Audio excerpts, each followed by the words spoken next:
அன்பு உறவில் நம்மளுடைய கெடிலாக்கை ரிப்பேரிங்காக விட்டுருந்தோம்.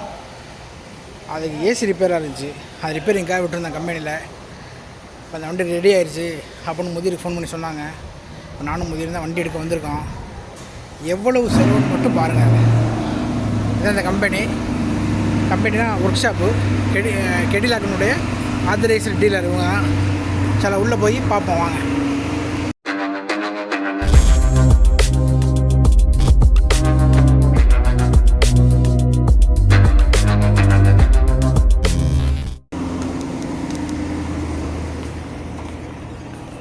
எடுக்க போனோம். வண்டி கம்பெனி கரெக்டாக மணி 5:30 கம்பெனி பூட்டுற நேரம். நம்ம வண்டி நிற்க பாருங்க, ஜம்முன்னு குதிரை வண்டி. இந்த வண்டி இல்லாமல் நம்ம கை முடிஞ்ச மாதிரி ஆகிப்போச்சுப்பா. என்னதான் பெந்தில் கிந்திரி ஓட்டினாலும் நமக்கு என்னமோ இந்த வண்டி தான். அல்ஹம்துலில்லாஹ் வண்டியில் உட்காந்தாச்சு. ஸ்டார்ட் பண்ணுவோம். பிஸ்மில்லாஹிர் ரஹ்மானிர் ரஹீம். ஓகே, மாஷா அல்லாஹ் வண்டி ஸ்டார்ட் ஆயிடுச்சு. ஏசி தான் கொஞ்சம் கம்ப்ளைண்ட்டாக இருந்துச்சு. ஏசியை போட்டு பார்ப்போம். எவ்வளோ அமௌண்ட்டு என்ன ஏதுன்னு உங்களுக்கு சொல்கிறேன் பாருங்கள். இப்போ அல்ஹம்துலில்லாஹ் அன்புறவுலே வண்டியை பார்த்தோன்னே நமக்கு ஒரு மனசில் சந்தோஷம் வந்துச்சு. என்ன வண்டி ஓட்டினாலும் நம்ம ஒரு ஆள் கைப்பட ஒரு வண்டி ஓடையில் அந்த வண்டியை விட்டு நம்மளை விட்டு போகுதுன்னு வச்சுக்கல, அது ரொம்ப ஃபீலிங்காக இருந்துச்சு. அந்த வண்டி நம்மள பாதியாக இருந்துச்சு. அந்த வண்டி அப்படி தான் ஒரு ஃபீலிங் இருந்துச்சு அந்த வண்டியை ஓட்டையில். அல்ஹம்துலில்லாஹ் வண்டியில் உட்காந்தாச்சு. இப்போ வண்டி எப்படி உள்ளுக்குள்ளே சீட்டை காட்டுறேன் பாருங்கள். முதிர் சொல்லிட்டாரு, வண்டி எனக்கு சுத்தமாக இருக்கணும் அப்படின்னு முதிர் சொல்லிட்டாரு. சீட்லாம் மத்தியில் எப்படி இருக்குண்ணே, ஜம்முன்னு.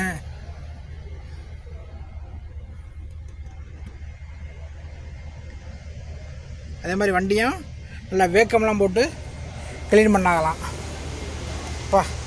இப்போ சேப்பா நமக்கே சந்தோஷமாக இருக்குது. இது வந்து பேக்கில் உள்ள ஏசி கண்ட்ரோல், பின் சீட்டுக்கு ஏசி கண்ட்ரோல். வந்து நமக்கு முதிர் வந்து பாஸ் வாங்க போயிருக்காரு. வண்டியை வந்து வெளியே கொண்டு போனால் பாஸ் தேவைப்படும். அந்த பாஸ் வாங்க முதிர் போயிருக்காரு. நம்ம பாஸ் வாங்கிட்டு நம்ம வெளியில் போவோம். இதுதான் நமக்கு வெஹிக்கிள் பாஸு. இந்த பாஸ் கொடுத்தா தான் நம்மளை இந்த வண்டியை வெளியே அனுப்புவாங்க. ஏன்னா கம்பெனி ரூலில் ஓகேயா. முதிர் பில்லு கொண்டு போயிட்டார். பில்லு எவ்வளோன்னு கடைசியாக சொல்கிறேன் பாருங்கள். எனக்கே மெய் சிலிருக்க வந்துருச்சு அமௌண்ட் வந்து. வாங்க கேட்டில். السلام عليكم. السلام ورحمة الله وبركاته. كيف حالك يا أخي؟ الحمد لله. مبارك كيس؟ الحمد لله كويس. بالتوفيق. السلام. مع السلامة. يلا مع السلامة. பேசிக்கிட்டே இருக்கல கேமரா விழுந்துருச்சு. சரி அல்ஹம்துலில்லாஹ் முடிஞ்சிருச்சு. ஒரு வேலை முடிஞ்சு வண்டி நமக்கு எடுத்துகிட்டு போகிறதுக்கு பர்மிஷன் கொடுத்துட்டாங்க. அப்பா, இதை விட காஸ்ட்லியான வண்டி, ரொம்ப சொகுசான வண்டி நம்ம ஓட்டினது. ஆனால் என்னதே இருந்தாலும் நம்ம ஓட்டின வண்டி மாதிரி வருமா? இது குதிரை. ஆமாம் அல்ஹம்துலில்லாஹ். ஏசி மசாலா வேறு லெவலில் இருக்குது. இன்ஷால்லாஹ் இனிமேல் கண்ணு கருத்தும் பார்த்துக்கணும் நம்ம. ஓகேயா, அப்படியே ஒரு ரவுண்டு போவோம். எப்படி இருக்குது என்ன இருக்குன்னு ஒரு ரவுண்ட் போவோம். சூப்பராக இருக்குது. ஏசி ஜும்முன்னு இருக்குது. ஏசி என்ன பிரச்சனைனா, லெஃப்ட் சைடு ஏசி வேலை செய்யுது, பேக் சைடு ஏசி வேலை செய்யுது, கூலிங் கம்மியாக. நம்ம டிரைவர் சைடு ஏசி வேலை செய்யவே இல்லை சுத்தமாக. இப்போ அல்ஹம்துலில்லாஹ் எல்லா தரப்பும் பின்னாடி சீட்டு கீழே கொண்டு ஏசி இருக்குது இந்த வண்டியில். சீட்டு கீழே இப்போ நான் உட்காந்துருக்க சீட்டுக்கு கீழே கூட ஏசி இருக்குது. இந்த சீட்டுக்கு பக்கத்தில் உட்காந்துருக்க பேசஞ்சர் சீட்லேயும் சீட்டுக்கு கீழே ஏசி இருக்குது, சீட்டுக்கு சைடில் ஏசி இருக்குது. அப்படிங்கிறனால ஒரு சில இடத்துல மட்டும் ஏசி வேலை செஞ்சிச்சு, ஒரு சில இடத்துல ஏசி வேலை செய்யலை. அந்த ரிப்பேரிங் தான் கொண்டு வந்து கொடுத்தா ஃபஸ்ட்டு கலட்டி பார்த்துட்டு என்ன வேலை சொல்கிறோம் அப்படின்னு சொன்னாங்க. சரி கேஸ் லீக் ஆகிருக்கோம் அப்படின்னு நம்ம ஒரு எஸ்டிமேட் போட்டு வச்சுருந்தோம்.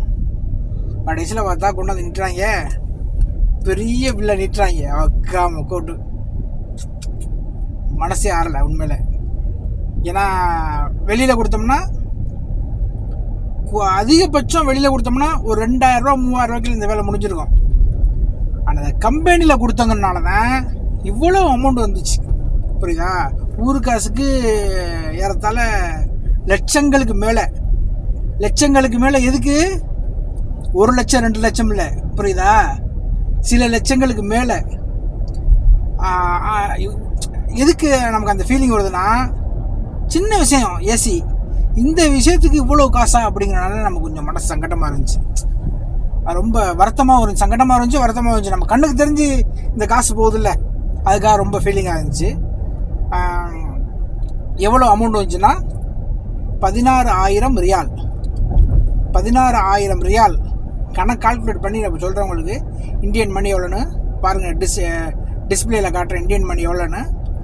15,000 சில்லற ரியால்.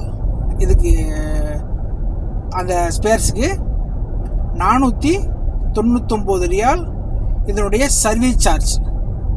அப்போ எவ்வளோ ஆச்சு? 16,000 ரியால் ஆச்சு. ஓகேயா? இந்த கம்பெனியில் எப்படின்னா, இது வந்து கம்பெனி, இந்த கெடிலாக் கம்பெனியில் தான் நாங்கள் எங்களுடைய வண்டி சர்வீஸ் பூரா அந்தந்த கம்பெனியில் தான் சர்வீஸ் கொடுவோம். இதே வெளியில் பார்த்தோம்னா ஒரு 2000 3000 முடிஞ்சிருக்கும். ஓகேயா? இப்போ இந்த இவ்வளோ காசு எதுக்கு வந்துச்சுன்னா, கம்பெனி நீ ஜஸ்ட்டு செக் பண்ணுங்க, வண்டியில் ஏதோ பிரச்சனை இருக்குது செக் பண்ணுங்க அப்படின்னு சொல்லி அவன் அந்த ரிஜிஸ்டர் பண்ணிட்டாலே 499 ரூபா காசு கட்டி ஆகணும். ரிஜிஸ்டர் பண்ணிட்டாலே. ஒன்றும் இல்லை, அரபு நாடுகளில் வண்டி ரொம்ப கவனமாக ஓட்டணும். நம்ம கரெக்டாக தான் போய்கிட்டு இருக்கோம், இருந்தாலும் இடையில ஒரு குறுக்கிய ஒருத்தி விட்டுட்டான், அதுதான் டென்ஷன் ஆகிடுச்சு, வேறு ஒன்றும் இல்லை. ஆமாம், இதுதான் நம்மளுடைய வீடியோ.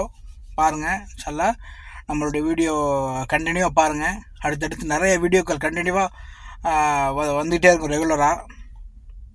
நம்மளுடைய வீடியோவை அதிகமான பேர் பார்க்குறாங்க, மேற்கொண்டும் பார்க்குறதுக்கு செய்யுங்க. நம்மளுடைய வீடியோவை லைக் பண்ணுங்கள், ஷேர் பண்ணுங்கள், சப்ஸ்கிரைப் பண்ணுங்கள், மேற்கொண்டு சப்போர்ட் பண்ணுங்கள். ஓகேயா? பாய். இந்த வீடியோ உங்களுக்கு பிடிச்சிருந்தா லைக் பண்ணுங்க, ஷேர் பண்ணுங்க. உங்களுக்கு ஏதாவது வீடியோ